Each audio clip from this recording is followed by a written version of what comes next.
ari nako twongeye kubaha ikaze mwewe mudahwema kugaragaza ko mudukurikira kuri Mezozone Media. Tukaba tugarutse ngo tukwereke by'umwihariko icyo bita demarage. Demarage igira rihe banga, ni gute nakora demarage ikaba demarage imeze neza. Ndagira rero ngo ukurikire uyu mwari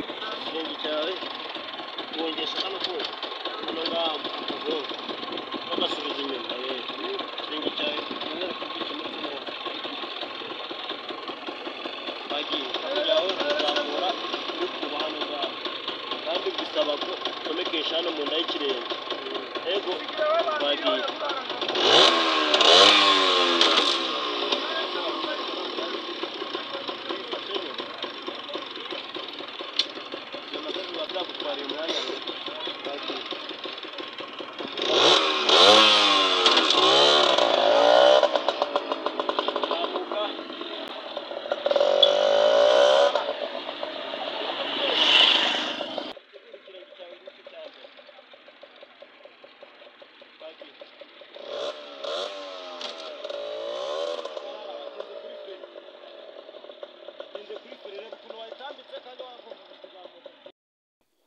nk'uko mubibona rero akaba ari umunyeshuri urimo kugerageza kureba ko nawe yabona perime. Murabona ko biri kugenda biza nyuma yo gukurikiza amategeko cyangwa se ibyo umwarimu arimo kumubwira.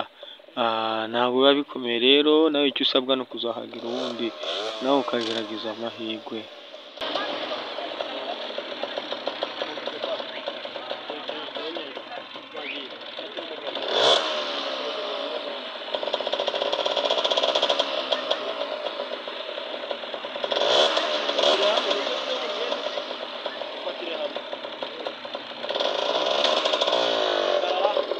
Nk'uko rero muri kubibona ahangaha rero akaba ariyo bita demarage.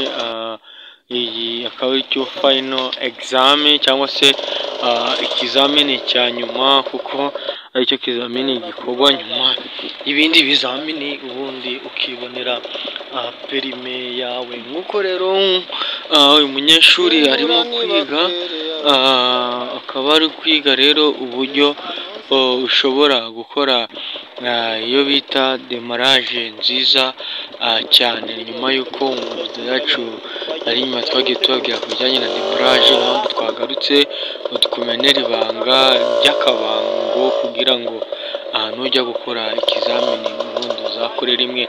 Niyo mpamvu rero tuba tugusaba, niba uri mushya kora subscribe kugira ngo ujye ukomeza ubana natwe muri video zacu ngizi zigiye zitandukanye, kandi unabasha gusharinga kuri bagenzi bawe kugira ngo babashe kwibonera perime ku buryo butabagoye cyane nyuma y'uko kubona perime bitoroshye. Ndagira ngo nti rero Nyagasani umwami w'ijuru azagumye abane namwe mwese, kandi namwe mushaka amaperime ndagira ngo Imana izabafashe muzayabone. Ngewe ni Nsengimana Innocent bategura nkanabagezaho.